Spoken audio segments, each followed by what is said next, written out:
Pitter patter, let's get at her. It is another episode of the Manely Broncos Podcast, and we are excited to have the second, or maybe the best, pickup, football quarterback next to Mario Batanzi in the building, and that would be Kyle Blacker. Joins us over here at the Manely Broncos Podcast, and of course, Brandon is alongside for the ride as well. Am I the only person in this recording that hasn't played pickup football with you guys? That would be yes, that would be accurate. Thanks for any invite ever. Hey, that is actually all Mario's doing. So you have to take it up. I still haven't gotten a single invite. You have to take it up with the man in charge. For the record, Brandon, I am new to the whole pickup football thing. So. Well, Kyle, man, thank you so much for hopping in. We obviously going to be talking, of course, the Denver Broncos, but it's really good for you to join us. Why don't you kind of fill people in, maybe like why, how you became a Broncos fan. I see you're kind of drenched out in the Dennis Smith jersey of the classic lore. But why don't you kind of fill people in a little bit about you become a Broncos fan, and I think I'm a little older than you fellas here. I've been going to games since 1986. I was about 13 months old when I went to my first game. My mom's had the season tickets since 1968. So I have been to probably 300-400 games. We sit right there in the middle of South Stands and miss the old stadium to death because the new one doesn't have quite the charm. But yeah, been a Bronco fan since day one. Shocker.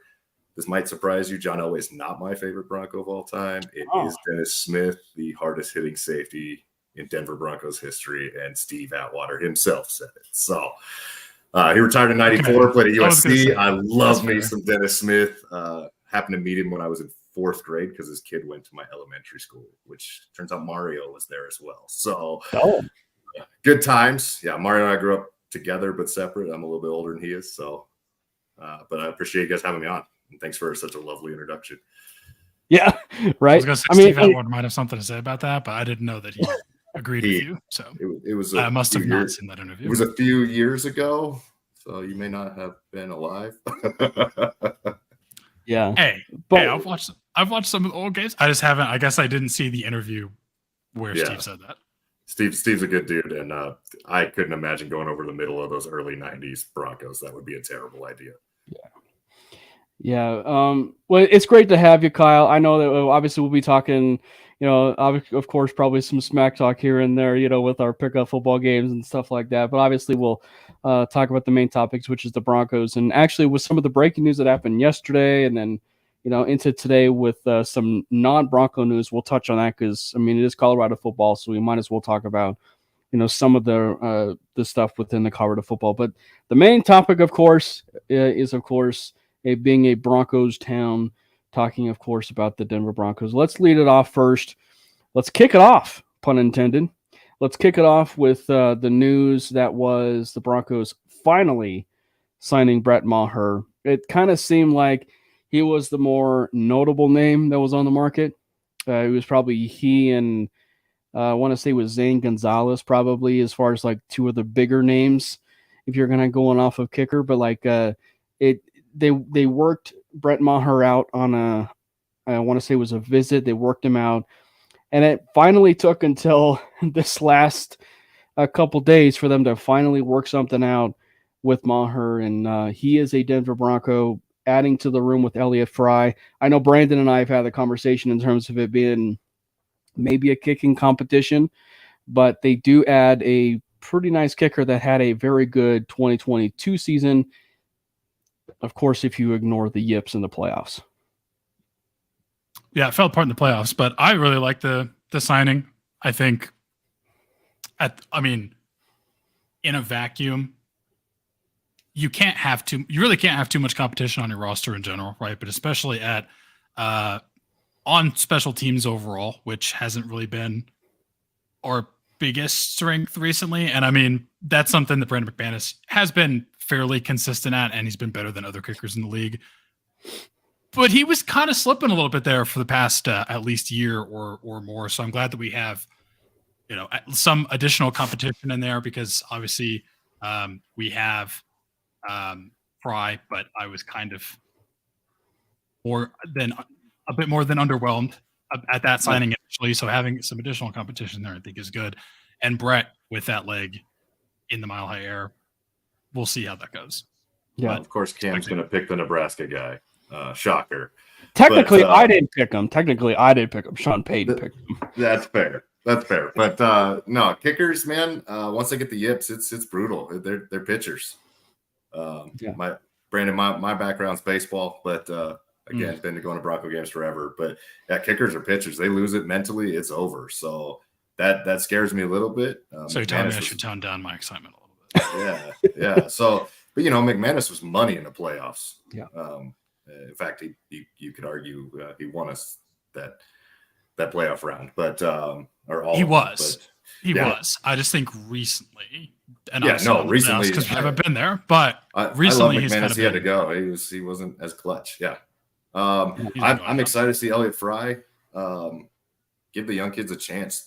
That's the thing about Broncos kickers. They've been here. When they're good, they stick around forever. McManus was here for a while, all the way back to Elam. All those kickers, David Treadwell, they've all been here for a significant period of time because it's pretty easy to kick here. So if you find somebody without the yips, they're going to keep them for a while. And it's really not – it's not that hard to kick here. You got a good view and the ball goes forever, and it's rarely that windy inside the stadium. Yeah. Well, we have some super stars in the house, I should say. We have Joey Richards in the house, Kyle. He says Kyle is the man. So a little shout out from our friend Joey, who was on with us about a week or so ago or a couple weeks ago. And then my buddy Trey, who runs the Bat channel. For anything, if you guys are, and I know we're nerds, by the way, but like anybody that is like big time nerds, it's exactly that. Like it's a Bat channel. So like he is like all things Batman, all things movies, anything like that. So if you guys want to go check out the Bat channel, go check out his stuff there. But so thank you guys so much for hopping in. Hold up. There's a whole channel and page called the Bat channel. I have been following it this whole time. Yep. What is wrong with me? I am the biggest Batman fan. Yeah. It's literally my nickname at work. He does like movie reviews for like, some movies, or he'll do like I think they did a watch party, like a Top Gun watch party, where like you basically like they basically like play the movie and obviously because it's YouTube, you can't play the movie right on YouTube, but you can do like a watch party, like a virtual watch party, kind of like, what, I guess if you were to do like a virtual watch party of like the Denver Nuggets winning the NBA championship, it'd be kind of like that, right? Like if you were to go to Tivoli and do something like that, and it'd be something like that. So, so it's fun. Everybody should go check it out. And by the way, this is also worth noting, if you guys are commenting in and you guys are trying to comment on Twitter, sadly, you won't be able to comment. But if you guys want to hop on to the YouTube wire of MHRT Network, go to that channel, click on our show, type in that YouTube comment, ask a question for Kyle, ask a question for Brandon, maybe ask a question for myself. We actually may have an answer for you. Don't make it stupid. Just kidding. I just followed you for that one. So I'm excited about I don't know about you guys. I am excited about the Brett Maher signing. Because I think the thing is like you also don't want to like overanalyze it too much, because it's like because it is a kicker move, but at the same time it's like, hey man, I know a lot of teams that I would kill to have a great kicker, and that's their Achilles heel, and it's cost them games. So, but it's literally the Cowboys, right? Literally the Cowboys, or why they moved on from him, meaning the playoffs. But yeah. But I think I'm just hoping it turns out like all the Lakers fans in my mentions when we got oh my gosh, KCP. I can't think of sports names right now. And they're like, oh, you're going to see why we got rid of him. Really? You sure? Because all he did was help us win a championship and be completely instrumental in that. So I'm hoping for a similar situation with Maher. But yeah, obviously not as a psychologist, I wasn't sure. I don't really know how much of a factor the yips plays, and it seems to be, I guess, specifically I guess the mental side of it seems to specifically be certain positions, but that's, a big, definitely a big thing for kickers. Oh, man. Hopefully you can get over it. I mean, I would think that there's some solution maybe, but go ahead.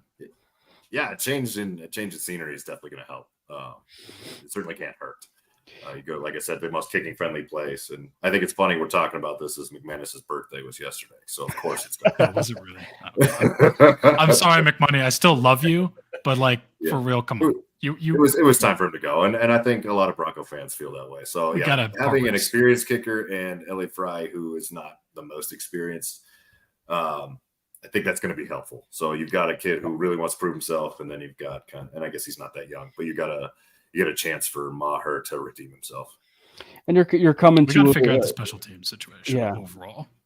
Yeah, and you're coming to a special teams room with Mike Westhoff and Ben. What is his name? Kotwicka, right? Ben Kotwicka. And and that's a pretty elite room. I mean, a lot of people have said that Westhoff might actually end up being like the Mike Munchak of special teams coaches. And so I think that if you look at it from that perspective, and if Maher is like a guy that's signing off on that, that's a pretty big idea for the Broncos. And so if that can be able to mesh well, I think it'll work well.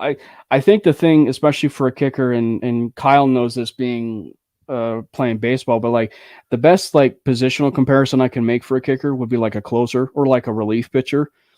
And you absolutely have to have short-term memory. So say you miss a kick, and for Brett Maher's case, you miss consecutive kicks in the playoffs, you have to have that short-term memory as much as you can. And I think that having Westhoff in the building and these special teams coaches, I think they'll work with him nicely to where hopefully those yips that we did see in the playoffs are not, or are a thing of the past, if you will. So, I mean, I will say Mike Westhoff has his work cut out for him, but hats off to him if he can figure that out. I mean, so has the last 6 special team coordinators. So yeah, and none of them have gotten it done. So I'm hoping Mike can do it. Yeah. And none of them were certainly Westhoff's caliber, to say the least. And we do know that Sean Payton will not allow this to continue. It stops now. It stops now. It may not stop this year, but it stops next year. It definitely will end in the next couple of years. We're gonna have to make sure that every possible edge, corner, and cranny of this team, I feel like I was starting to actually get into positions that I wasn't, so I had to come up with a word that wasn't a position. Every specific facet, that's what I was looking for. Every facet of this team has to be on lock because, we now know that we're going to have Justin Herbert here for quite a while. And is this a transition? He is very good. He is very good. Yes, it is. A good one. It was a very good one. I don't know. I've seen a lot of people recently, specifically on, I refuse to call it X, Twitter, saying or not really saying anything, but just downplaying how good Justin Herbert is. He hasn't won a playoff game, or is that still true? Which is true. I can't remember. But he hasn't done X, Y, Z, and I'm okay, fine, but have you watched him play? Because I don't care if he hasn't won a playoff game. He will. He's going to win a playoff game. And yes, I know the Chargers and it's the Chargers, but he's a top 3 quarterback in the NFL. You can make the argument. Maybe some people would be top 4 because it's hard to differentiate. You might want to have Burrow above him, whatever. I don't care. That's fine. I can't argue. 5, yeah. I'd go 5, but yeah. He is boundary top 5. He is elite in every sense of the word. And I mean, he just got paid. He's going to be here for a very long time. And we have a very tough road ahead of us. Yeah, 4 games a year are going to be brutal for the next. With the money that's around there, it could be 8 years, it could be 15, because Mahomes is going to be a $1 billion guy at some point. I mean, for anyone who's listening that somehow lives under a rock, Justin Herbert signed a 5-year, $262 million contract yesterday, which is at face value not much higher than what Russell Wilson signed for. The guarantees are he is way more guaranteed, but almost 200 million of it is guaranteed. But I mean, I don't know. I feel like this just makes Russell Wilson's contract look worse because we're not like for what we're paying for, we're not even getting 1/10 of Justin Herbert right now. And even if Russ has like an amazing bounce back season, like comeback, like borderline comeback player of the year, which he's not going to win because a Bills player for obvious reasons is going to be winning this. But if he's like in that conversation, even then, I just don't think he can reach Justin Herbert's level. Like we got to make sure that we got to make sure the teams is good. We got to make sure the defense is good. We got to make sure the offense can actually put up points and be a top 10 offense. So, and we'll see. Well, we'll see. But the thing is, like, you also have to know where Russ is to know where he's not going to reach the level of where Justin Herbert is because of where they are in that age range. Like, well, I mean, true, but by that same token, like, I mean, he obviously was worthy based on the body of work that I've seen. Yeah, in Denver so far, it's not. But I mean, like, for Herbert, he was obviously worthy of the extension. Oh, easily. They underpaid him, honestly. And I definitely do understand the complaints in terms of, hey, he didn't win a playoff game. And actually, it's kind of interesting. Like, he's actually started his career, and I say that Herbert, to some shape or form to what Peyton Manning did with Indianapolis, to where it's like he was like this regular season quarterback, right? Like regular season quarterback that, could just never really get over that hump and, win that big game or big games, should I say. But everybody knew his talent and they never denied it. Like, they never denied his talent. And then he was finally able to win, multiple Super Bowls and, but of course we all know that the other Super Bowl happened with another football team, of course, the Broncos. But, but I think but it wasn't, but the fact was like nobody denied how good he was. No. And like, I mean, granted, it was very early on in the season, but he also had a rib cartilage fracture mid-game that must have been plaguing him for the rest of the season. You have to believe. I mean, it happened in September, so it was really early on. But I don't know, fully healthy Herbert next year, I'm scared. He's going to be around, obviously, for a long time. Even without the deal, like, if he wasn't paid just yesterday, we all knew he was going to be here for the next decade. But, like, now it's official. Like, if you were in denial before, me, you can't be anymore. Like, you're out of excuses. You can't be in denial anymore. It's happening, and it's on paper, and it's official. Yeah, I mean, it's tough watching him because here in Denver, against the Broncos, he's performed pretty average, right? I mean, it's yeah. And now, granted, we have honestly, a pretty darn good defense, but Mahomes in a few games. Yeah, his receivers have been hurt. Mike Williams can't stay on the field. Don't get me started on Keenan Allen. Eckler had 100 receptions last year, and they keep trying to piss him off. So please keep pissing Austin Eckler off. Yeah. Tight ends have been okay, not great. And then he lost his left tackle last year, so he's gonna keep taking these shots, and yeah, he's big enough. It's not like Kyler Murray, but yeah, he's gonna keep taking these hits. Let me ask you guys this, because I mean, obviously, I do think that Justin Herbert, despite his big deal, is still under an immense amount of pressure still to perform that big game. Right. Like, once you've like made it into the playoffs and like winning that big game, and then not only that, advancing. Right. But let me ask you guys this, because this is a pretty common question. I've now asked the guys at 5280, the 5280 podcast, and I was on Sports Nonsense and Whiskey, and we had this conversation too. And it's only fitting that I bring it over to Manly as well. But who do you guys feel is under the most amount of pressure? We'll use the trio. Brandon Staley, which seems like going to be the common answer, but it would be really these two, Kellen Moore or Justin Herbert, because Kellen Moore should have been a head coach these last two head coaching cycles, but we all know that the most pressure. Who's under the most pressure is Kellen Moore. Whose seat is hottest? It's Brandon Staley. Because let me explain. Kellen Moore has the most pressure here because that was their main move. They had decided, our offensive coordinator is not good enough, which ironically is now the Broncos offensive coordinator. So we'll see what happens there. But that was their move that they decided. They decided, no, we're going to keep Brandon Staley because he's been good. And it was the offensive coordinator. The offensive coordinator was the problem. We're going to go in. We're going to bring in this hot shot guy from the Cowboys, who was, you said it, a head coaching candidate, or at least mentioned in that circle last year, or could have won twice. Could have been a head coach. Like, I would not have been surprised if someone hired Kellen Moore as their head coach, and it still could happen. But they go get the hot name, they go get the guy. Now Kellen Moore has to come in and prove that he is the quarterback whisperer, that he is an offensive guru, and like, he did a great job in Dallas. Like, I think he is a good offensive coordinator, but he has to come back in and just prove that is the case, that he can back it up. He can do it again with a better quarterback. I mean, I like Dak. Dak Prescott's a good quarterback. Justin Herbert's better. So if he can come in and do that, then yeah, they're golden. But I think Kellen Moore is the most pressure, because they clearly sent the message that, okay, we think this is the problem, and Kellen Moore, we think you're the solution. What about you, Kyle? I mean, this all kind of comes under the thought process that anybody with the Chargers has pressure on them, right? That ownership group clearly doesn't care. They're just collecting a paycheck. They're lucked into Justin Herbert to a point. Now they're relevant. I mean, they didn't care about San Diego.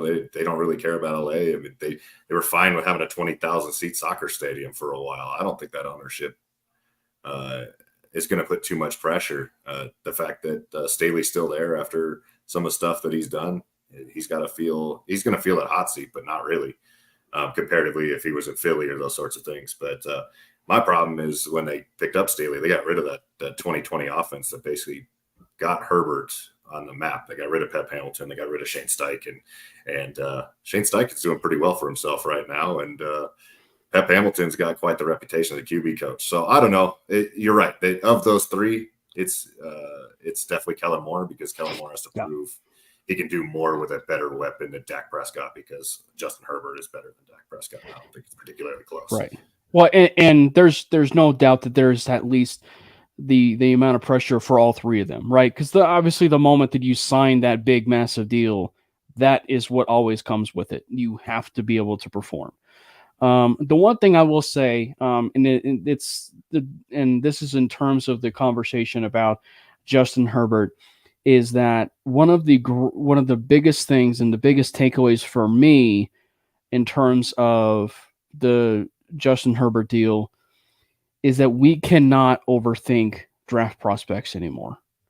And I think with Justin Herbert, that was one of those consistent themes with Justin Herbert, was he had been compared a little bit to Paxton Lynch, right, in some of that offseason. He was a lack of effort type player to some draft analysts, right?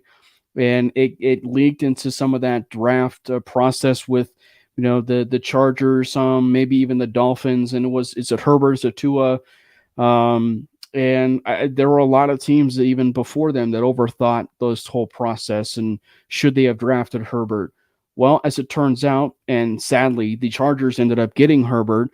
But I mean, Herbert himself has really done a great job of making sure that narrative was untrue. And the moment he stepped foot on the football field, that he was productive, and he was, a prolific passer from day one, and making sure that the player that you saw at Oregon was the player that you saw at Oregon. But not only that, there was some limitations to what he saw in Oregon, and that he was an explosive quarterback when he got to that next level. So I think that's probably the biggest takeaway for me, was that we can't overthink prospects in terms of what we've seen from Justin Herbert.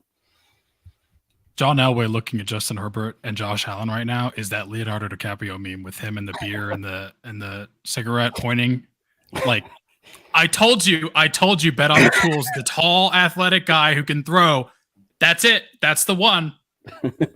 But also, we learned from Paxton Lynch, never traded the Seahawks. And of course, we picked one guy that just was the polar opposite in every possible way of complete trash. Anyway, I'm not over it. Anyway, yeah, I mean, people definitely overthought Justin Herbert. Go ahead. Yeah, to your point, to further my point, they still lucked into getting Justin Herbert in the game. It took a doctor puncturing a lung to get Justin Herbert in the game. The Chargers are inept. So that's all we can hope for at this point, is the Chargers do something stupid and it helps out the Broncos. That still blows my mind that story exists. But, I mean, the Chargers are still the Chargers, so, I know that I've been, kind of kissing their ass on this episode, and I still, I'm scared of them. I'm just scared of them. And they're probably going to find some insane, ridiculous way to still blow it. And I will just like have my jaw on the floor because I won't believe how much the Chargers can charge her. Like that just happens every year. Knock on wood. So like, you know what? Could that still happen? Probably. Am I still just horrified of them on paper? Yes. It's and the Philip. he's gonna be here forever. So. It's the Philip Rivers syndrome, right? Because he was a great quarterback, but it always seemed like whenever he was quarterback in the Chargers, there was always at least one game or two where you just felt, nope, the Chargers are certainly going to blow this.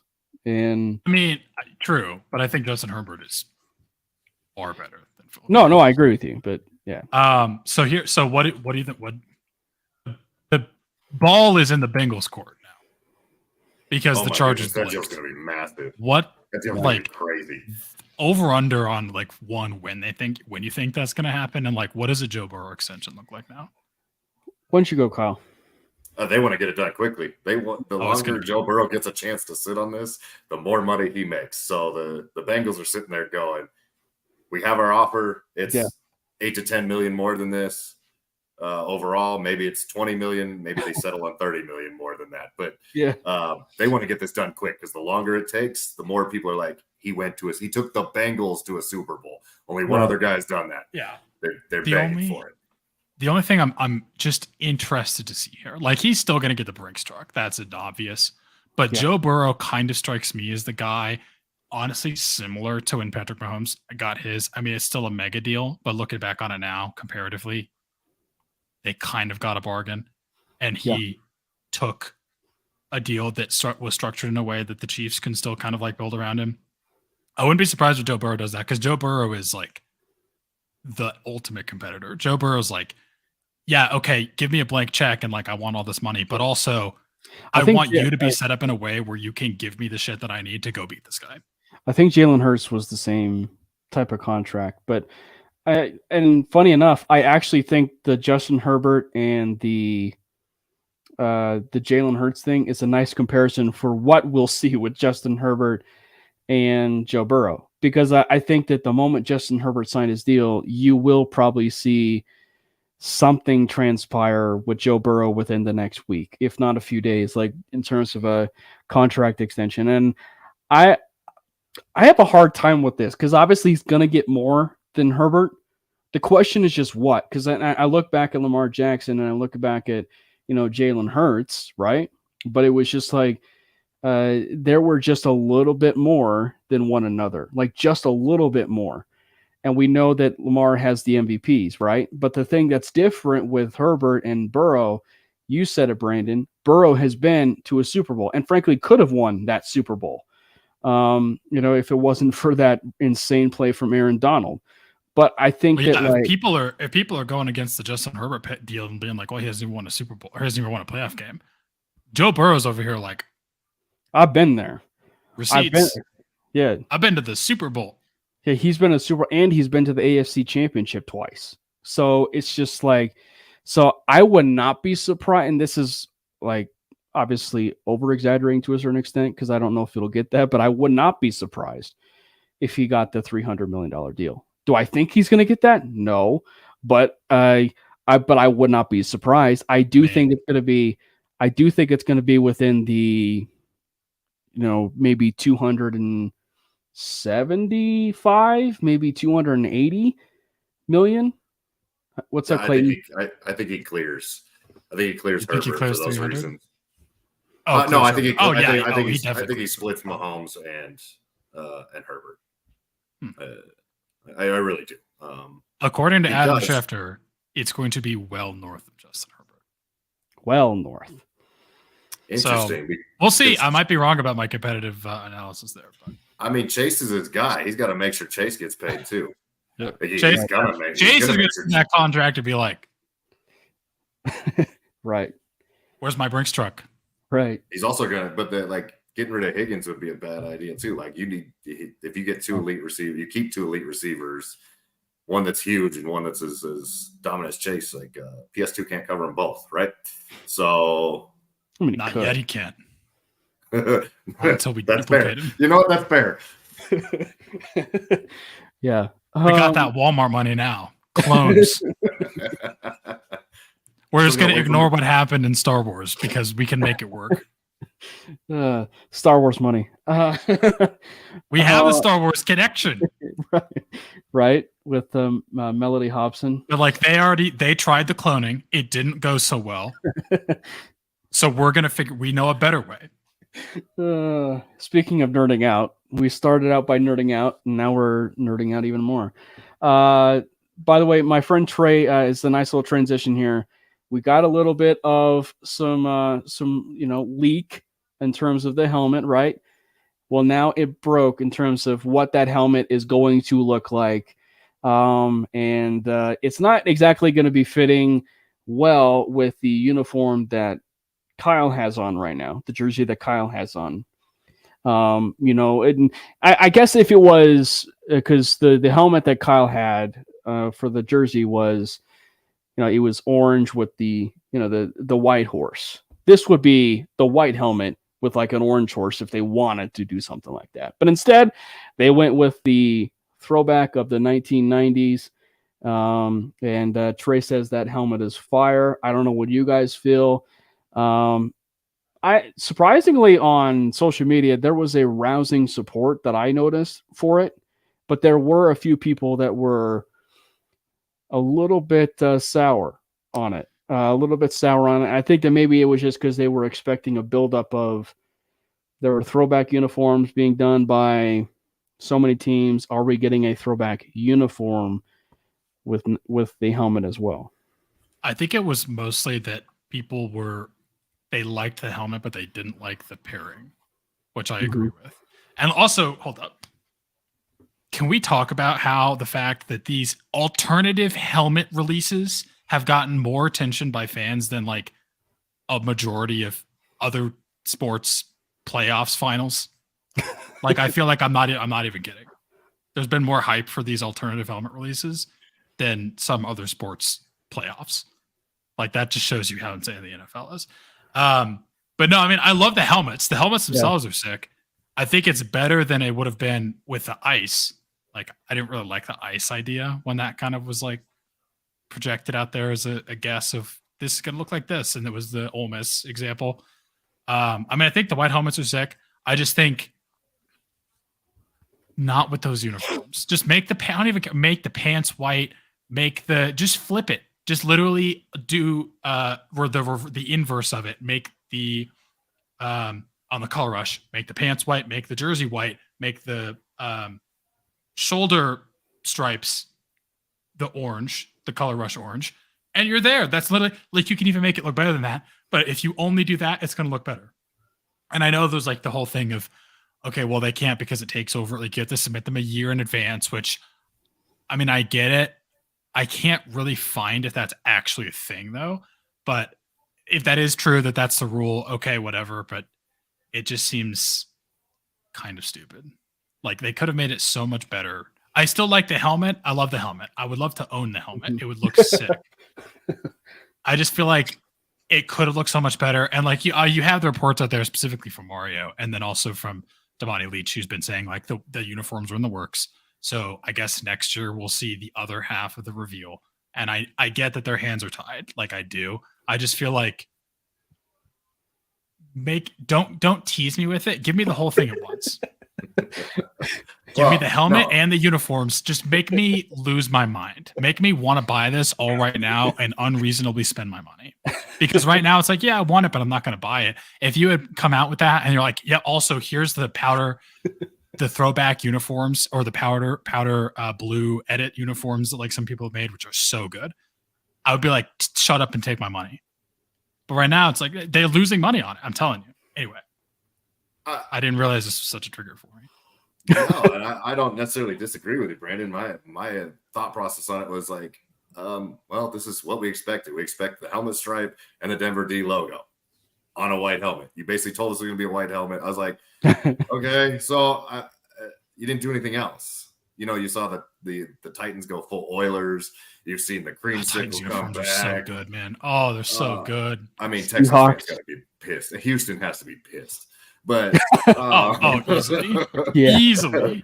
Yeah. I mean, those 90s Broncos against those 90s Oilers, that is dream jersey matchup right there. That orange versus that blue, dream jersey matchup for all you jersey guys out there. No, I just was like, cool, it's a helmet. You know, baseball, we get to put the hats on, right? do you know buying a helmet costs? It's just a little bit more expensive than a hat. Yeah, I mean, we've had the white hats with the stripe down the middle for a while. So I was like, okay, cool. I mean, I love it. And like you said, Brandon, I want one for the house, but $300, $400 pass. Just buy a plain white helmet with nothing on it. Get some painting tape, spray paint the stripe on it, and just go get the old D decal. I'm not even kidding. You can do it. So, like, the way that I could probably explain is like it feels like a very very long version. Save more money. Well, I was gonna say it feels like a very very long teaser trailer. That's the whole point of the helmet, and of course the fitting with the color rush, because you have the trial run that they'll probably have with that uniform of the color rush with the all orange, because of the fact that they probably couldn't have done, and they probably weren't able to get the clearance in time to make those jerseys. But obviously, of course, the fact that jerseys are possibly in the works makes you think, I mean, hey, I certainly seems like the possibility that something like that is changing. And actually, I would expect next year the stuff that fans and probably ourselves are clamoring for, we will get. Right. So, I mean, like, we probably will get those white pants with, the matching stripe and so on and so forth with, say, that jersey. We probably will get that for those white pants. Or we might even get for the away uniform, the all white of the throwback of what we thought was all white of the color rush. I think what would stop you there, because that would piss me off. Like, not get to see that at home would make me furious. Like, dude, we get the orange out of the stadium, to get a white out of the stadium would be fire. They haven't worn white since at home in a long, long time. Hold up, hear me out. That would be fire at home to watch the whites. All white, alternative helmet, middle of a snowstorm. You can't see shit. How do you tackle something you can't see? Or in September when it's 100 degrees outside. Full Dolphins where they wear white at home. It's the little things, man. It's the little things that you can get away with, and it's technically not cheating. Same reason that the altitude thing, God, I shouldn't bring it up because I'm going to make a swarm of people. Oh my God, the altitude is unfair advantage. Shut the fuck up. They're professional athletes. If it was that much of an unfair advantage, why do we only have 3 Super Bowls? Right. For real. But also, like, this is people that say that are the people that they're going to get winded walking up the stairs at sea level. So you know what? Chill out. Nuggets have 1, Avs have 2, and we haven't won anything else. So yeah, huge advantage, right? Right. Like, why do we not have every Super Bowl trophy in the world? So one of the things, like, jerseys that I would be kind of curious of, because of course, you have the what is it? Lance, what up? Sorry, Lance Sanderson in the house. I think it would be curious because now they have basically the blue helmet now for Color Rush, right? Because we've seen that, right? I think it would be curious, and there's obviously the all blue alternate, right, that the Broncos have with the stripe, right, that they currently have, an all navy of the throwback, if you will, Color Rush, just all navy with that helmet. And then they have another throwback alternate, which is truly going back to the good old days of the 1990s with the baby blue helmet, the orange D, and then basically, the baby blue, the shoulders and and basically just like doing everything that they had in the 90s, having that be like their throwback alternate jersey, I think would be pretty cool. That would be sweet. Not going to argue with that. That'd be sweet. I mean, and again, the amount of attention that jerseys are getting, probably more than the NBA Finals.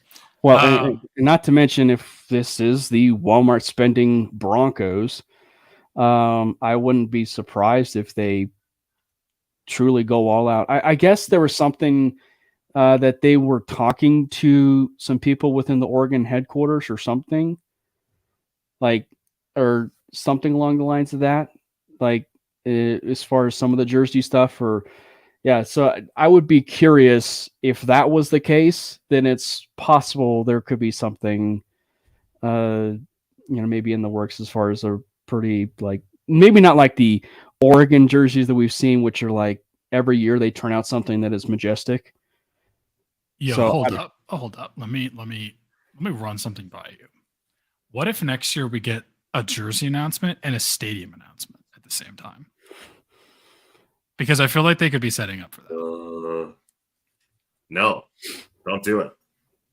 I don't know where you guys stand on the stadium, but they move it out by the airport. If they move it, I'm out. If they upgrade the current one, I'm all the way in. I mean, not that there's much. I mean, not that there's like, it doesn't necessarily need upgrading, but we have funny money. I mean, if Elitch's is leaving, you could put Ball and a new stadium right there, and it's Kroenke and Walton's together. You could have quite the setup there. And I mean, because like the rumor is right that, and I don't know if the land is sold. I know that Mile High Profit mentioned that it might be sold, but I know that if Elitch's is moving,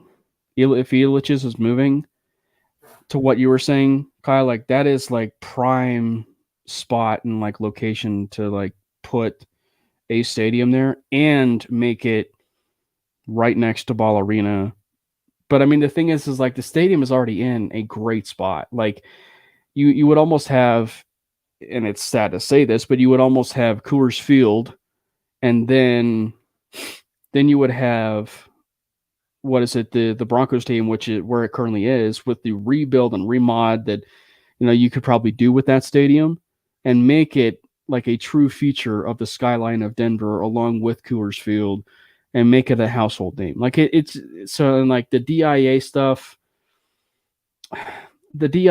really, and like I get it from a outside fan's perspective, because I mean there is nothing I love better going into other cities and stuff like that where I'm flying in and I'm seeing Wrigley Field, or I'm seeing like Soldier Field or some of these other stadiums, like flying in. Like sure, it would be cool when you're flying into DIA to see right, like to see the stadium, like that would be really cool. Also, the traffic getting to the new Broncos Stadium would be horrendous. Like it's already. We drove out there today. Yeah, like was out there. Hour and a half. Yeah, it's horrendous to get there to begin with, unless you live in Fort Collins. But I mean, like it's horrendous. Like it's absolutely horrendous. There's no infrastructure to get there. There's no infrastructure to get there. That was easier for me. I'm kidding, Brandon. I know. It would be a nightmare from anywhere. From anywhere. It would be interesting. Also, like I have I'm still working on it, but I have like a edit of the new helmet that I'm doing, because I wanted to see what it would look like if instead of the orange D, they did the blue D. Like baby blue? Like the old blue. It actually looks so good. Like, let me see. Hold up. It's like, are we going to see this or? Yeah. It's not done. So Lance says build the stadium. Let's see here. No. It says it's sharing. There it is. I'm not done, but I like it. So Lance says build a full stadium complex next to the airport. Get a new Ball Arena next to it as well, and then put the Rapids. Let's have the Rapids at Empower. That's basically like what they had before. Like they actually had the Rapids at Empower, and then they got Dick's Sporting Goods Park. Which, by the way, I'm not the biggest fan of Dick's Sporting Goods Park. So if we're talking about teams that actually need a new stadium, move them downtown. Yeah, move them downtown, and then people actually go. Yeah. So. I would never go to the airport again in my life. But yeah, but again, like from an outside fan's perspective, that would be pretty cool just to see all of that. But that would be the extent of it. Well, if you're a local, aside from the fact if you're a local like close to DIA, if you're none of those people, which is me, and probably Kyle and Brandon, you're absolutely gonna hate it unless there's like I'm taking a light rail there for affordable cost. Cool. Like, I mean, Did you say affordable? Yeah, affordable. Yeah, affordable. So the main topic, of course, that I wanted to touch on, and of course with Lance and Clayton and Ray in the house, I'm curious. I think we know Clayton pretty well enough that I think I know what his answer is going to be. But the main topic, the main course of the conversation tonight is: can the Broncos make the playoffs? Can the Broncos make the playoffs? God, that's such a hard question. The AFC is theoretically brutal. It's so brutal. Okay, well, theoretically, this is a yes or no question, Brandon. It's just a yes or no answer. You can't just say yes and not have a backup and not back it up, okay? I'm not that fan that's like, oh, okay. Apologies to any. Well, I'm not even going to apologize for this because you guys did this to yourselves. I'm not the Cowboys fan. It's like, no, this is our year in my jean shorts and backwards hat. Getting tattooed on your arm, 2023 playoffs. We did, boys. Yeah. God, kill me.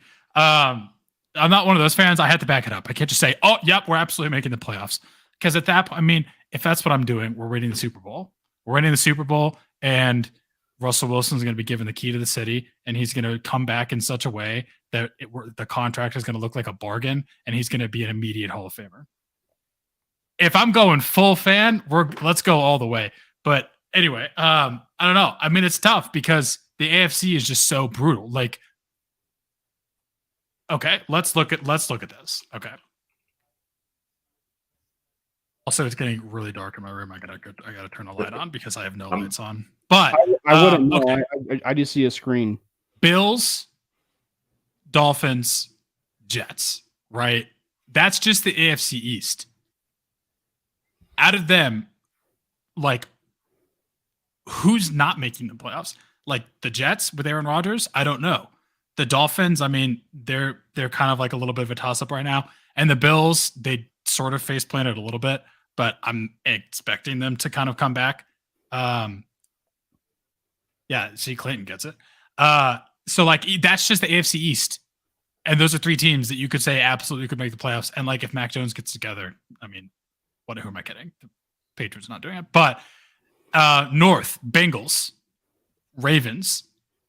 Then you get into the South, which was like kind of already. You're forgetting the Browns too. Well, the Browns. I mean, the defense is good. I refuse to say anything about Deshaun Watson. Although he can throw it into a net from 3 feet really well. AFC South, Jaguars, Trevor Lawrence, who was criminally underrated on the NFL Top 100, which is like absolutely disgusting. Like, can we talk about that for a minute? Because holy fucking shit. The Jags, right? Titans, that's where wide receivers go to die. Don't really think they're going to do anything. Colts, probably not. Texans, who knows? But like, I haven't even gotten to the West yet, which is by far the hardest the hardest division. So I don't know. Would I love it if we were like, we sneak in as a wild card? Absolutely. Do I think it could happen? Absolutely. But it's just like a fucking toss up. We should do a pick'em this year of the show of. I think I know we're already going to do like a playoff prediction, but we should do pick'ems just to see how it turns out because it is brutal. Yeah. I don't know. What do you guys think? Kyle? The Browns are forgettable because you said playoffs. How about we beat the Chiefs once? how many division games we win last year? 0. Yeah. Let's start with looking respectable. Let's sweep the Raiders. That's all I want. That's all you want? Well, that's all I want in the beginning. Let's start with week 1 W. Let's start there. But can it happen? A lot of the bounces that have gone against us and the last few years have got to go our way. That's the only way that's going to happen. You need to catch that lightning. But are we still paying for all of us saying we'd sell our soul for Peyton Manning? Are we still going to pay for that? How much longer are we going to pay for that? Right. We said we'd sell our soul to have an elite quarterback. We got one. We got a Super Bowl. I mean, what? They came out, we're still 8th in wins in the last 10 years. We've been awful for 7 years. Yeah. So it's like, we have to beat the people in our division before we worry about can we get anything outside the division, which you just went over. Sounds like a lot of fun.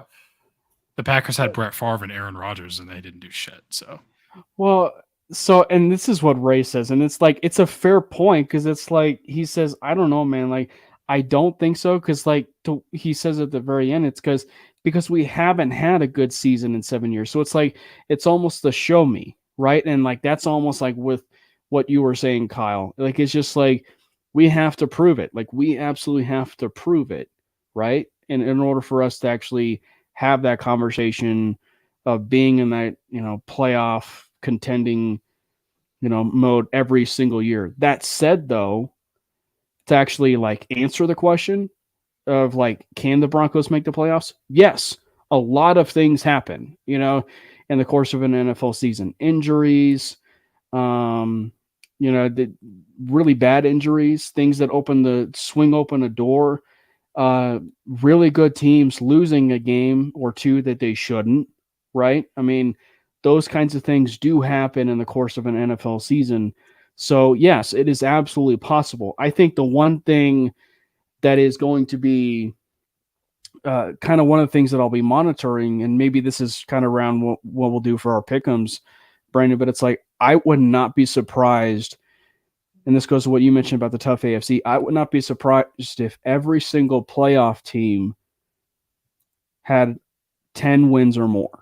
I would not be surprised with that. I wouldn't be surprised if teams had 10 wins or more and didn't make the playoffs. Let me throw this out there. Who was the worst team in points per game last season? You really had to think about it this much? Is it Denver? Yeah. Yeah. I was like, it's Denver, Indy. I don't want to sound stupid, but I mean, number one was Kansas City, which kill me. Shocker. Like, that is horrendous. And even if we have such an upgrade that we go from 32, just split it, go from 32 to 16, that's still 21 points per game. That's probably not getting it done. Like, we're going to have an astronomical improvement there. Yeah. And we lost an incredibly good defensive coordinator. Is Vance Joseph going to be as good? Don't know. Maybe. Could he be? Sure. Patrick's 10 obviously is already amazing. Damari Mathis is going to have to step up because people aren't going to throw at PS2, because why would you throw at PS2? So they're going to throw at Damari Mathis, and he's got to get his shit together and be good. Justin Simmons already good, obviously, but the safety next to him, I don't know. Kareem Jackson is still around, but he's not young. Then you got Caden Stearns, who has a lot of promise, but hasn't really done much. I mean, again, I'm not trying to be super negative here, and I definitely think we can make the playoffs, but like, it's going to be an uphill battle, and there's going to be good teams that have 10 wins that don't make the wild card spot. I'm calling it now. This is happening in the AFC. The other side of that is maybe all of these good teams end up creating mediocre. Can we pull a CU? So can we go to the NFC? Can we move? Russ all the Colorado teams moving. Let's just do it. Russ will be the fourth best quarterback in the NFC. But that's just because of how bad the NFC is. Exactly. The NFC is trash. Just flip with the Seahawks. Just flip it. Move the Seahawks back to the AFC West. I mean, yeah, we have Joe Burrow, but like, or what am I saying? Who's the best NFC quarterback? Jalen Hurts. It's not Jalen Hurts. Joe Burrow's in the AFC. What am I doing? I'm not drunk, I promise. You sure? Jalen Hurts. God, wrong J. I was just looking at Joe Burrow's contract, so it's like Hurt, Prescott, and but it's still like Jalen Hurts is the best quarterback in the NFC. But I mean, comparatively, that's nothing compared to what we're dealing with right now. So I don't know. All I know is it's going to be tough, and we were so atrociously bad last year that even if we are astronomically better, like, we have a long ways to go. But, again, like, this is not to sound very optimistic. And I'm just saying, like, there have been some cases where, teams have just hit the ground running and been good. Like, like in essence, like sometimes maybe not in the first year, but that second year, right? And obviously the Denver Broncos aren't the Detroit Lions or the Jacksonville Jaguars, but it's just like the Jacksonville Jaguars took a little bit, but they got that head coaching right, and they had the quarterback. Like I think that there's that chance where because it seems like they've hit on the head coaching part of this. I would not be surprised if in year 2 you are looking at a substantially better team in year 2 than you are in year 1. And I also do think you do get a better team in year 1. But the question is just with the AFC, is that year 1 team good enough to get you over the hump in that very, just very team heavy AFC? 10 wins doubles our wins. Means we got to get 3 from the division and 2 from others, right? Mm-hmm. Basically 10-7. Houston, Minnesota might take a step back. Cleveland, Detroit's not an easy one. Like you've got to win. You got to win. You got to pick up 3 division games and 2 extras from last year that you choked. I don't see them right now, but like you said, maybe it's a next year thing. Maybe we take all the steps to it, like Detroit did last year, and then jump. They went 8-9. Then make that bigger jump. That's what I'm hoping for, is that we actually have hope going into the next season, because we've talked about hope. Like we talked about hope with Drew Lock all those times, and I know you guys probably sick and tired of talking about Drew Lock, but we got to see some improvement somewhere. And I mean, Lance does have a good point. I will say, like we have veterans. It's not like we're having a first time head coach that comes out. It's like, yeah, he's kind of good. Like those are the situations you see where you have the growing pains year, but then you go into the next year and then you hit the ground running. You have the young coach, you have the young quarterback, one of the two, maybe you have both. We have the veterans at both ends. So could it definitely turn around that much? Absolutely. Am I saying that was I saying that that's not possible? Absolutely not. That definitely can happen. And I think if we come out hot and we go into this, like week 1, Las Vegas, that might or might not have a running back. No, we win that game. You have to win that game. Washington, whatever their name is, with a new owner, you pretty much have to win that. Miami going to be kind of tough. Chicago going to be kind of tough. Jets with Aaron Rodgers. Who knows what Aaron Rodgers is going to look like? If we come out and we get to week 6 at Kansas City, and let's say we split with Kansas City, but we win week 6, I'm looking at this like we have a legitimate shot, because if we get that far, we win even one game against Kansas City. And that's at Kansas City. So that's a bit harder, that specific game. Our home game with them is the next game. But I'm looking at this and I'm like, yeah, I feel pretty good about this, because even though that's kind of brutal, like we play KC in week 6 and then again in week 8, that's kind of insane. But you come out of the bye week, you're at Buffalo, Minnesota, which who knows, Cleveland, which who knows, Houston was whatever. Yeah. Have you seen pretty good for that point? Detroit. They play 3 straight division games. Kansas City does. They play Denver, Chargers, Denver. Denver, yeah. But we get them that Thursday night after they come from Minnesota. At least we're just traveling from home to Kansas City. That should help that Thursday night game. Because that Minnesota team, that should be a track meet. That game should be. Yeah. This is. I just think the second half of the year is harder. So if we come out hot and we're rolling, and we win one game against Kansas City, I'm feeling a lot better. This is a nice little. Because then you can go into that second half of the year with some steam. You're gelling. The offense is rolling. You know what's going on. Everyone knows the system. Sean Payton's in his groove. Russell Wilson's hopefully in some kind of a groove. But you go into the second half of the year. I mean, it's really easy to look at Detroit and be like, it's Detroit, but Detroit is really good. Yeah. They're scary good, actually. So we just got Buffalo, Minnesota, Cleveland. Who knows what's going to happen there? Like it, we'll see. Jorge Macias brings an interesting point in there, because like this is the other part of this. Like we're having a conversation now about, can the Broncos make the playoffs? And training camp for the public and the public eye begins tomorrow, if I'm not mistaken, right? Or what is it? Friday? Is it Friday? Is when it begins.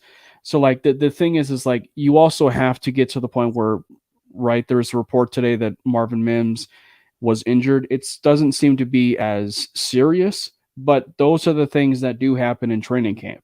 There are some pretty notable injuries that do happen. Nyheim Hines was a pretty nasty injury for Buffalo.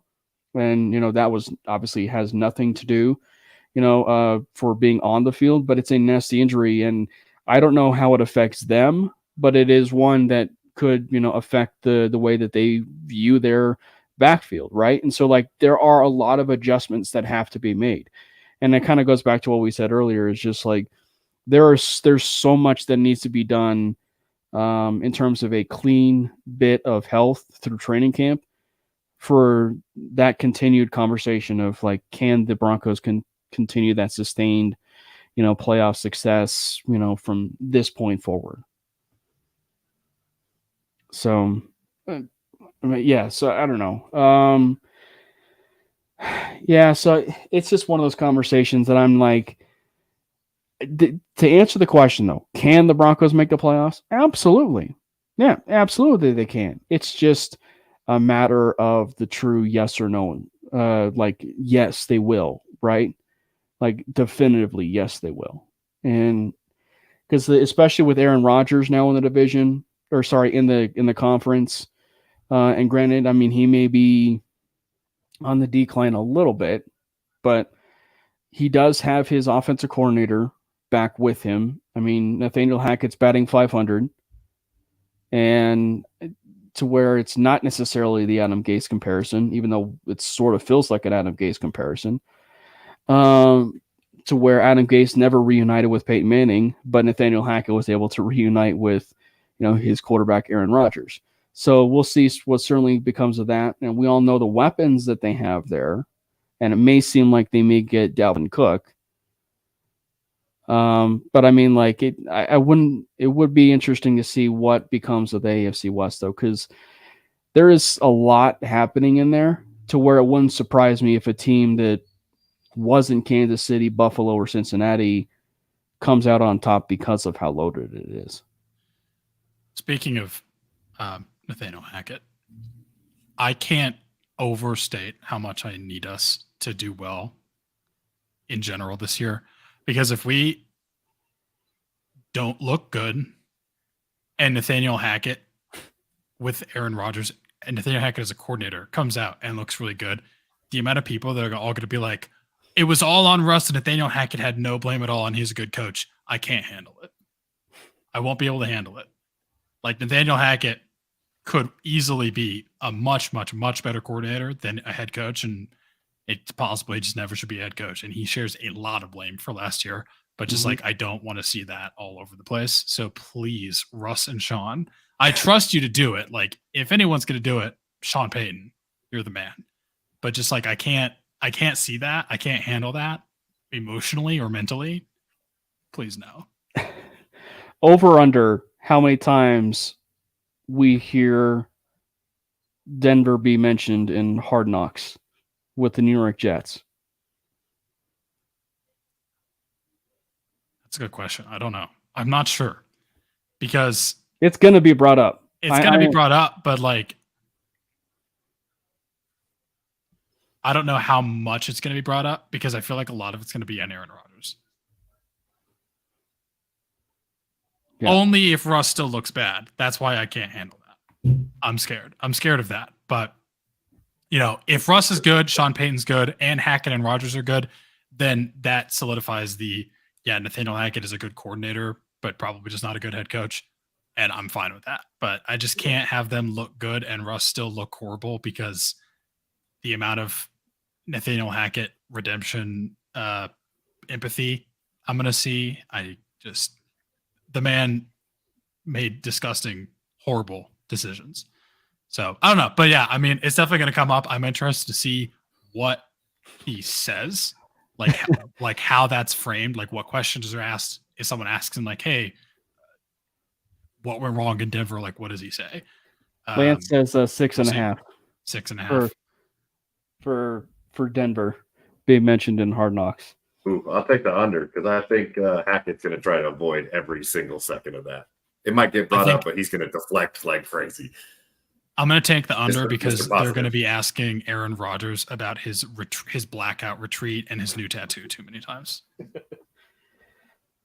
Well, so the part of me thinks like it may be within the 6.5 range. This is also the New York media we're talking about.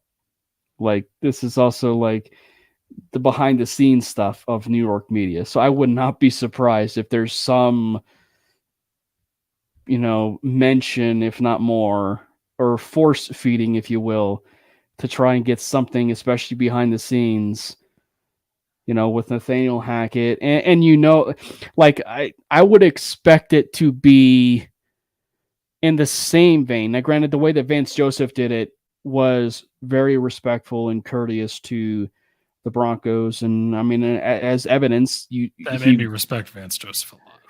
Right. And very clearly he decided to come back here. Right. Like, and as we found out, he still has a home here. So it's just like, you're not going to get that, but you probably could get a backstory. And especially if it's going to happen somewhat during the season, if they can, I guess they can't because it's during the regular season, but it's one that like that conversation could be had to where it's like, okay, this is what's transpired with Hackett. How has he learned? Is there something that you want to say? And that kind of thing. So I wouldn't be surprised if it's a little bit more in terms of just the name Denver be mentioned. Because also, it's the fact about what is it? The Aaron Rodgers and Broncos ties, of course, to Nathaniel Hackett. So it isn't just his time in Denver. It's also the Aaron Rodgers ties. And maybe are we going to get the backstory of maybe Rodgers thought he was a Denver Bronco and he wasn't? Ooh, that would be interesting. Yeah, I got nothing on that one. I think there's so much with the New York media and Mr. Ayahuasca that I think they've got enough material. They may not even have to mention the Broncos. But it's true. And Rodgers going to give them even more. I'm trying to find if I can get this. To answer Jorge's comment about did we ever lose to Rodgers? We never beat Aaron Rodgers in Green Bay. We're 0-2 in Green Bay and 1-0 at home. And actually, this is at least worth noting with Russell Wilson here.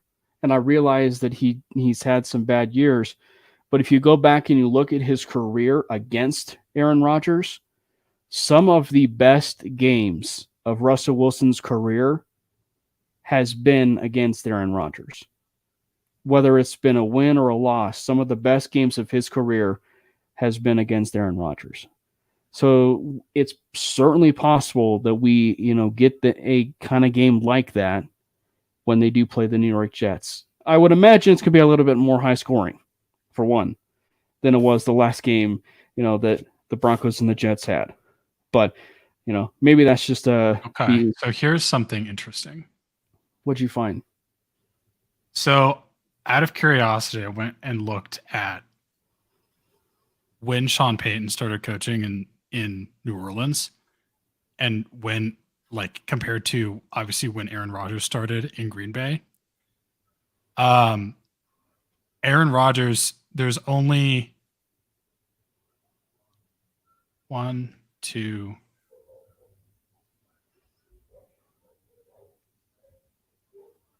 3,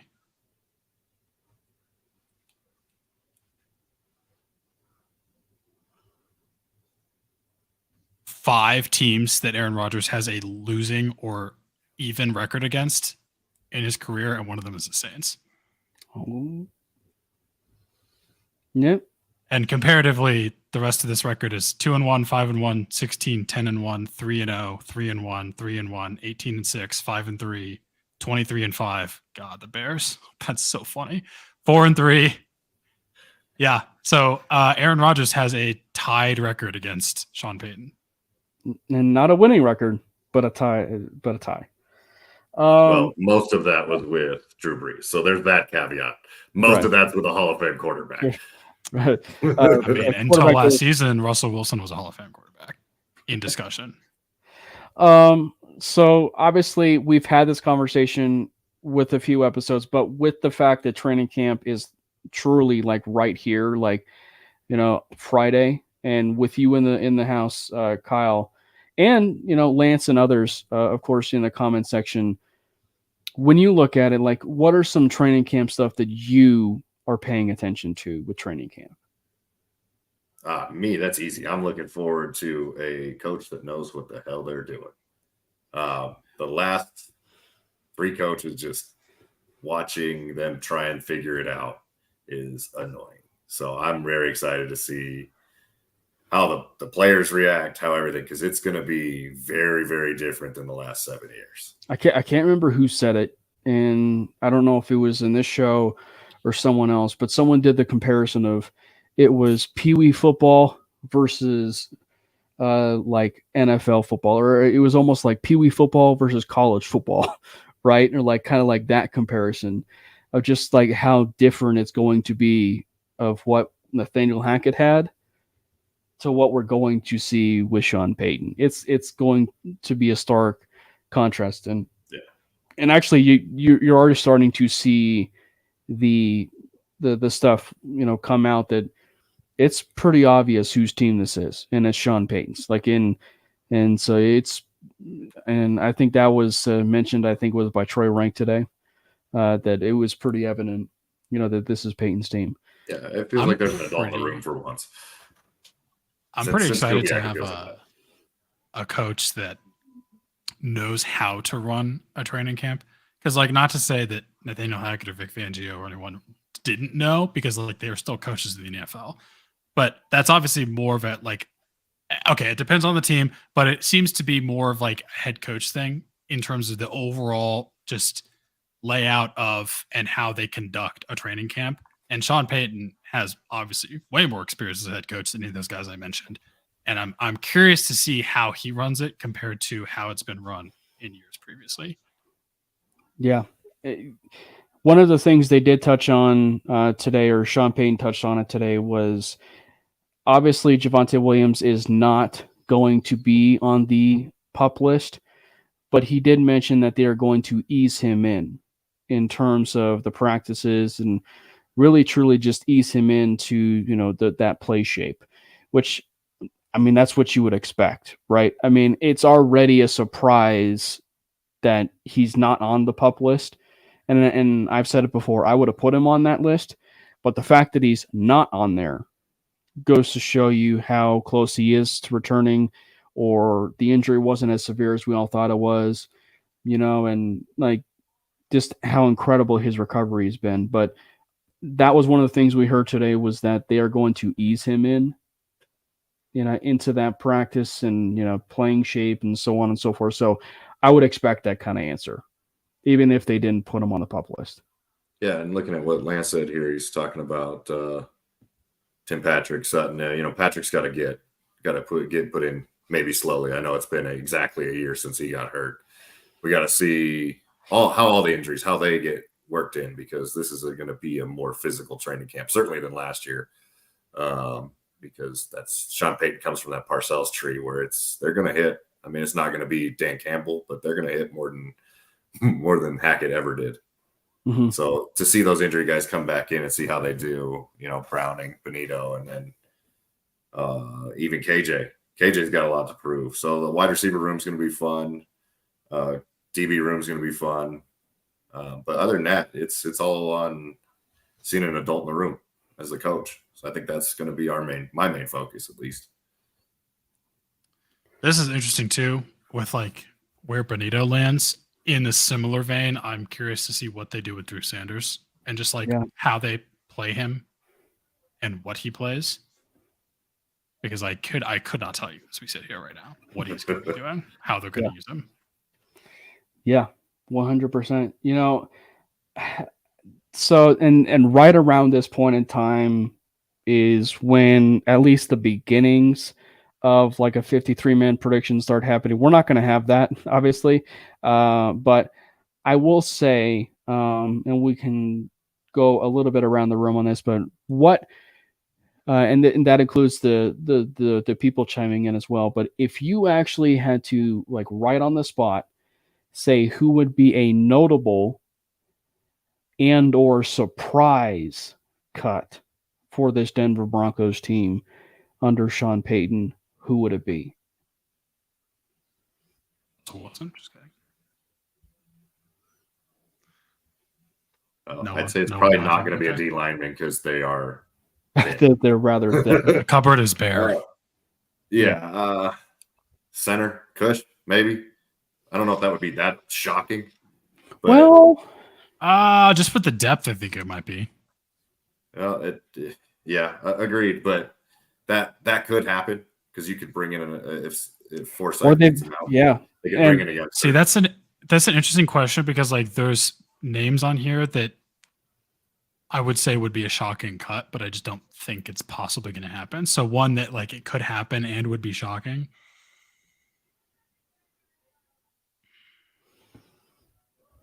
Yeah, I mean, I guess it depends on how Wattenberg and Forsythe do. If I gotta think about this. Expendable. Ooh. Well, actually, I don't know if this would be very shocking. Go.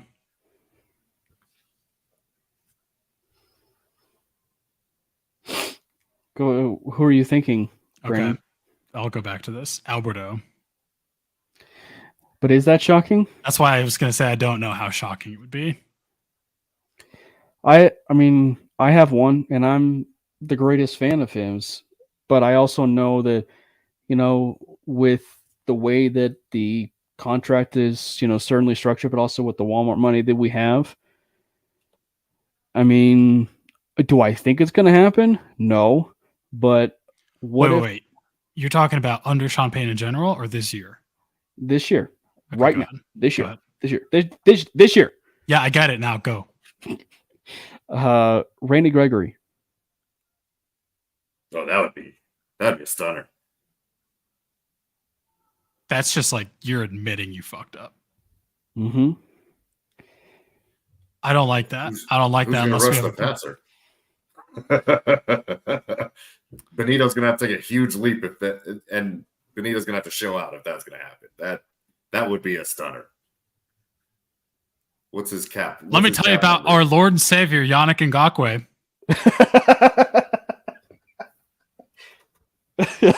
This seems like a great time to bring that up. Sarah beat me to this, but I am so down for bro. I don't watch Twitter all the time. How the fuck am I supposed to know? I am so down for us to sign Yannick Ngakoue. He's a great pass rusher, and I don't like the pass rush on this team right now. Like, I don't think it's very proven. And I want to have more.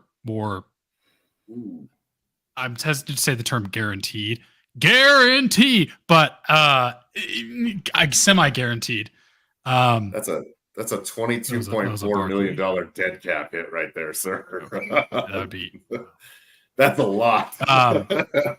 But just with, like, the defensive line. Okay, so now I guess we can get into the Uwazurike thing. Uwazurike, honestly, like, it sucks, and there's maybe something there to be said about, like, how the NFL handles gambling, but I don't. I mean, it sucks that we lost another piece on the defensive line. Like, the defensive line, we got a problem. We're gonna have to spend a lot of resources on that coming here because there is almost nothing. But I mean, I still think he was kind of just a dude. Like, he really hasn't done much. He was kind of just like depth that sort of existed. So I would super be down for Yannick Ngakoue. Like, I say this even if we're not talking about Randy Gregory being cut somehow, and like who we're going to place him. I want us to bring him in. So speaking Timmy P. Wow. Ray woke up and chose violence. Yeah, Ray went and chose violence on this one. I mean, I thought I chose violence of picking a Nebraska Cornhusker player in Randy Gregory and putting him on the roster bubble. And y'all think I support Nebraska Cornhusker football.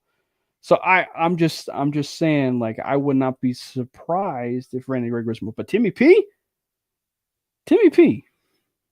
Death taxes. There'd be a lot of fans upset about that. Talking about Nebraska. There'd be a lot of fans upset about that. He's arguably the best wide receiver. But that would be you can make the argument. Well, but that's the thing is like, isn't that like the conversation that some are having is that this could be the last dance with some of this wide receiving core? And like, so that's the thing is like KJ Hamler, I wouldn't necessarily put in the surprise cut right now. Right. Montreal, Washington. I'd be more surprised if he made the team. If KJ made the team. Yeah. So what, and I think the thing is like, granted, I think we're talking roster cut, not roster trade per se, right? And I know that Courtland Sutton's name's been floated around a fair amount and that kind of thing. But yeah, I mean, TP has a lot of love in that building, even from a lot of fans. But it would definitely be a surprise for sure. This would be, I'm not going to say this is shocking, but if we cut, so, and I don't think this is going to happen at all, but someone like Nick Benito, who is now with the new coaching staff and was kind of still like in the realm of how, like, what are we going to do with him last year? I mean, I know he's a rookie. Wasn't he in the draft with Wazarike too? Yes. Yes. Yeah. Which that would be a huge cut. His contract's fully guaranteed and relatively cheap. So. Oh yeah, no, I don't think it's going to happen. I'm just saying, like, what would shock me, but also I could make a slight argument. Like, I could potentially see why it would happen, but it would shock me. That's the kind of cut like that, where it would still shock me, and it's not going to happen. Like, it's just not going to happen. But something like that, I would say, is the kind of cut that would shock me, but I could maybe see a reason for it. I mean, beyond that, I don't know. I mean, Randy Gregory, yeah, but that $22 million flushed out on two. He's worth $6 million next year. That it would be. You can't do that. Like, no, I know we have the Walmart money, but like, that's lighting money on fire because you can. That's like, I can choose the option behind the door that I can't see, and that could be a good season or another dud season, or I can just take this money and light it on fire. No, well, and again, the only reason why I mentioned it is obviously just because of all the other stuff that we've mentioned before. He can't stay healthy, but also, I mean, like, if Sean Payton is wanting like his guys in the building, again, not saying that Randy Gregory isn't his guy, right? But it's just like, it's one of those things, like, if you're comfortable moving on from a guy like that, it wouldn't surprise me. And given obviously the huge contract, but I do not think it's likely. I really do. I think. I have one. This is again in the realm of it's not happening, but if it did happen, I could see some slight reason. I have another one, and it would shock me. Kareem Jackson. Yeah, I don't think it's happening, but let me explain. He's old, and let's say Caden Stearns comes in, balls out, and we're like, we got to find a way to get this guy more snaps. I mean, I know you can just bench Kareem Jackson. That's why I'm saying it's not going to happen. But like, again, I can see some sort of minor pathway to it. It would shock me, but I can see a pathway to it. I have one. It's not happening either, but go ahead. I have one. K'Waun Williams. I looked at that. But like, the corner depth is already concerning. And also, like, who are you putting in the slot then? Are you putting because like you could put go ahead. The only reason, and Kyle, I'm curious what you think, but like the reason why you would put or you would move on from K'Waun Williams is because of the potential that would be Riley Moss, right? So like you would probably feel really comfortable moving forward with Damari Mathis and the athletic freak that is that white cornerback in Riley Moss. I'm going to say that K'Waun Williams is not going to happen. The reason why, in the last year of his deal, it's 32, 2.6 million. It's chump change. And the man, when he plays, balls out. Yeah. He played with a broken fist, was knocking balls out. Yeah. The man, dude had a weapon attached to his arm. He's not getting cut because that money for what he provided is nothing. If he's getting cut, it's because of an injury. And again, okay, fine. Or someone else showed who up. do you replace him with in the slot? Yeah. Like, do you put rookie Riley Moss there? Maybe. No, Do you I'd be put- Bassey. like, Bassey's played there before. Yeah, but Not well, I know. Like Damari Mathis could play in the slot, but then who are you putting outside? Are you putting Riley Moss Saquon outside? McMillan? Are you putting Saying Bat? You can't really put saying Bassey outside. Saquon Like, McMillan? No. And I the think money I would doesn't- say the money K'Wan doesn't Williams' make sense. roster spot is locked. The money in makes too cement. much sense. It's $2.55 million. That's nothing for what he does. Garrett Bowles was the one I was thinking of. Ooh. But that would be an absolute shocker. But even if he's an average left tackle, that's an After upgrade this season, it over wouldn't shock me as much. Go ahead.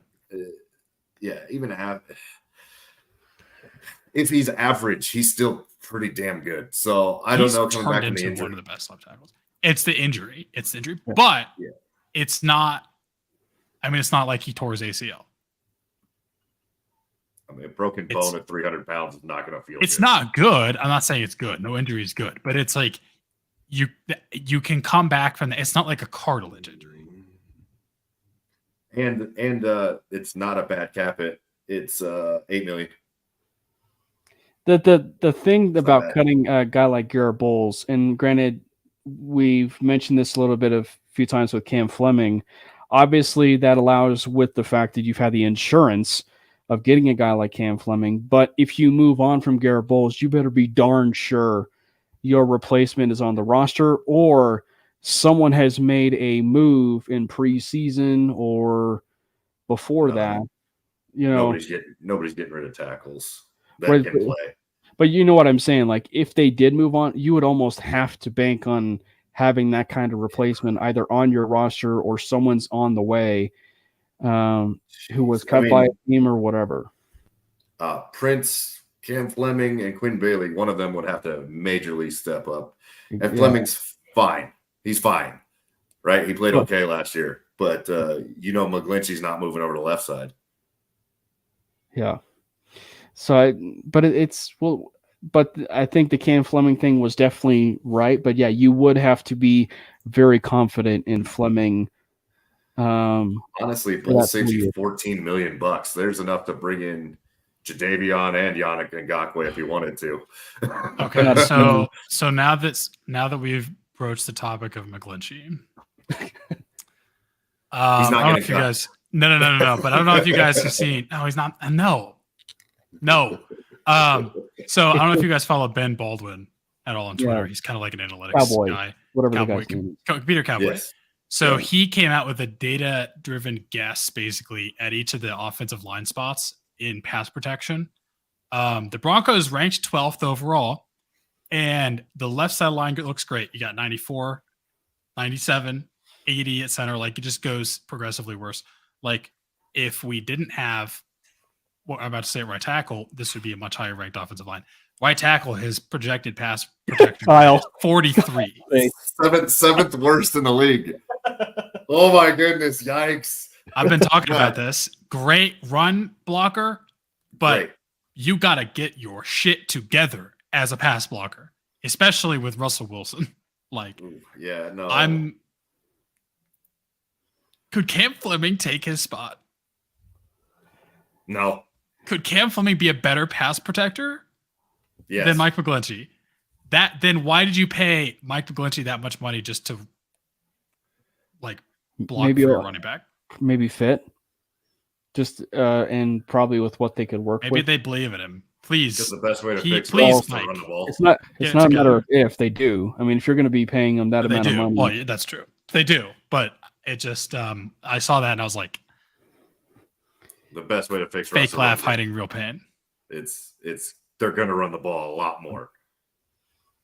Right. So Lance says, but you have to pass sometimes.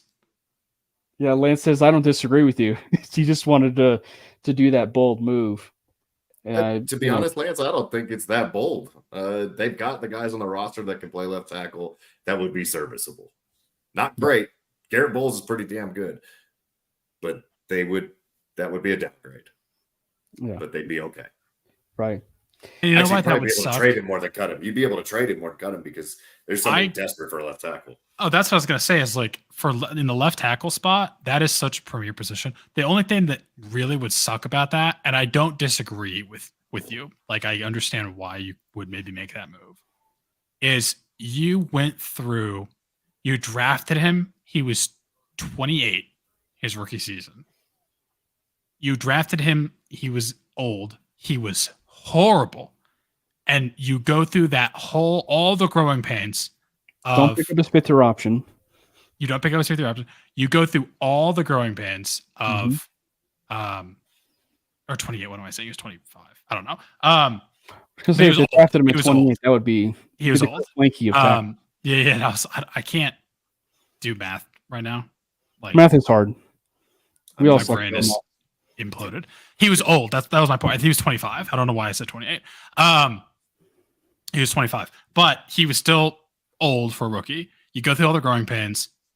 You go through him being arguably the worst left tackle in the league, and he turns into one of the best left tackles in the league. You have him for a couple of years.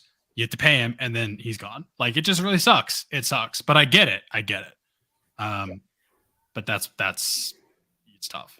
I mean, Jags have, to go back to your list, Jags, Steelers, and Bears could use a left tackle, and they could be pretty decent. The Bears can absorb that salary. You give the Jags a left tackle, you're just like, hey, take our playoff spot.